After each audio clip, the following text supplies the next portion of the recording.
Ni mga kasisi ko, mga besi ko, mga karils.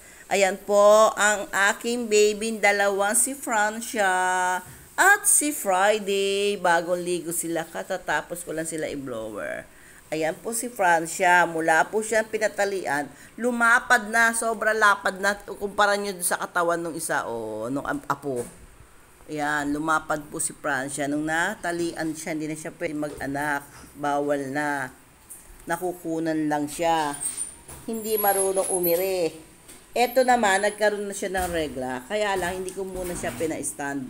Kasi, bawal pa. Hindi ko siya pinakasta muna. Baby pa. Next, regla na lang niya. Yan po ang anak ni Perry. Si Friday at si Snowy. Si Snowy nasa Isabela. Ayan, di ba hinatid ko po siya noon? Ayan po ang baby ni Francia, ni Ferry. Miss na niya ang nanay niya. Pero love na love naman niya ang lola Francia niya. Oh, love na love niya. Sweet yan, dalawang yan eh. Oh, si lola niya ang nagpalaki sa kanya eh. Di ba? Tinutbrush ko si Friday. Naligo kasi. Gataw niyo tit niya, linis ang tit niyan. Oh, malinis ang tit. Si Friday naman po, no kasi nung baby pa siya, tinutbrush ko na toothpaste ng tao. Ito po ang i-suggest ko sa inyo. Suggest ko sa inyo. Bawal po ang i-toothbrush ang toothpaste ng tao sa aso, lalo na sa chihuahua kasi matapang po pala yung toothpaste ng tao. Ay naigamit ko kay Francia. Nabulok ang ipin ni Francia. Kaya ngayon, nung nalaman ko yon, binili ko na siya ng toothpaste ng pang doggy. Kaya ayan, umaayos na yung ipin niya, oh. Umaayos na yung ipin ni Francia. Ayan. Pakita natin, Francia, ipin mo.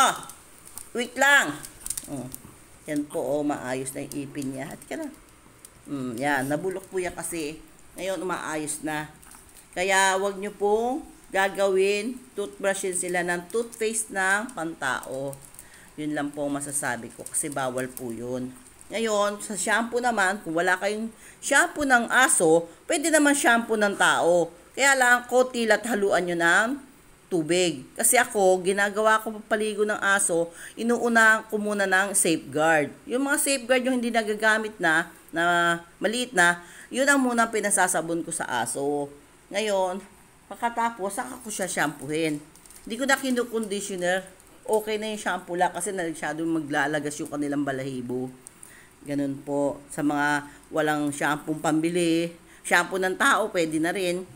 Yun po. At haluan nyo ng tubig. Okay, mga besi? Sige po, bye-bye na po. Good morning. Ayan po, ang dalawa kong baby. Pagpakainin ko muna. Bye po. Bye you.